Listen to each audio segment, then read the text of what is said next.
জয়নাল মাঝি। জলে জন্ম, জলে মৃত্যু, জলেই বসবাস। নাগরিক হয়েও নিজ দেশে পরবাসী। পরিবার নিয়ে জীবনের ৫৭টি বছর কেটে গেছে এই নৌকায়। তবে কখনোই স্থায়ী মাথা গোঁজার ঠাঁই হয়নি তার। আমরা মন চাইলে কিছু করতে পারি না, সরকারি তেমন একটা অনুদান পাই না। এখন আমরা কিভাবে চলতে পারি? আমার তো শিক্ষা নেই, দীক্ষা নেই, আমার মতো নিরহ আর উঠতেই পারে। জয়নাল মাঝি জানান, মেঘনা নদীতে ভাসমান বেদে সম্প্রদায়ের প্রায় ২০০ পরিবারের জীবনের গল্প এমনই। বলেন, লক্ষ্মীপুর সদর উপজেলার চর রমণী ইউনিয়নের ঘরে ঘরে আধুনিক সেবা পৌঁছালেও সেসবের ন্যূনতম ছোঁয়া লাগেনি এইসব বেদেদের জীবনে। মধু চৌধুরী হাট এলাকায় বসবাস করা পিছিয়ে থাকা বেদে সম্প্রদায়ের বঞ্চনার যেন শেষ নাই। সেখানে বসবাসকারীরা জানান, তারা জাতীয় পরিচয়পত্র পেলেও দেখা পাননি নাগরিক সুবিধার। পরিচয় বেদে হলেও অনেকেই বাপদাদার পেশা ছেড়ে এখন মাছ ধরেই জীবন চালান।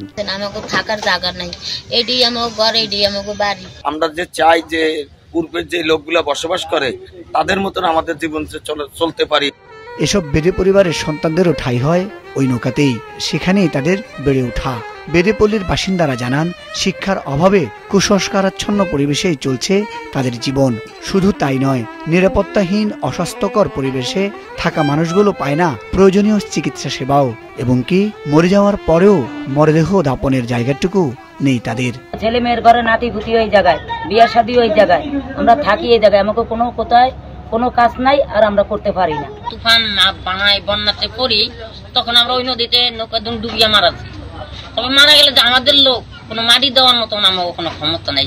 আমাদের ইচ্ছা হলো, আমাদের চাওয়া হলো, আমরা যেমন মানুষ এরাও তেমন মানুষ। এরা বেদে সম্প্রদায় হলো, এদের জীবন জীবিকা মান উন্নত হোক, এটা আমরা চাই, এটা আমাদের প্রত্যাশা। আমরা চাই এরা সকল সরকারি সুযোগ সুবিধা পাবে। সংশ্লিষ্ট কর্তৃপক্ষ জানায়, কিছু শিশু এবং বয়স্কদের ভাতার আওতায় আনা হয়েছে।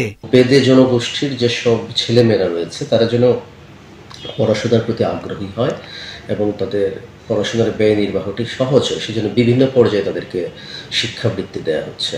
আমরা ইতিমধ্যেই সমাজসেবা অধিদপ্তরকে নির্দেশনা দিয়েছি যে তাদের জীবনমান উন্নয়ন করার জন্য আমরা কিভাবে প্রস্তুতি নিতে পারি এবং কোন কোন উদ্যোগ বাস্তবায়ন করতে পারি।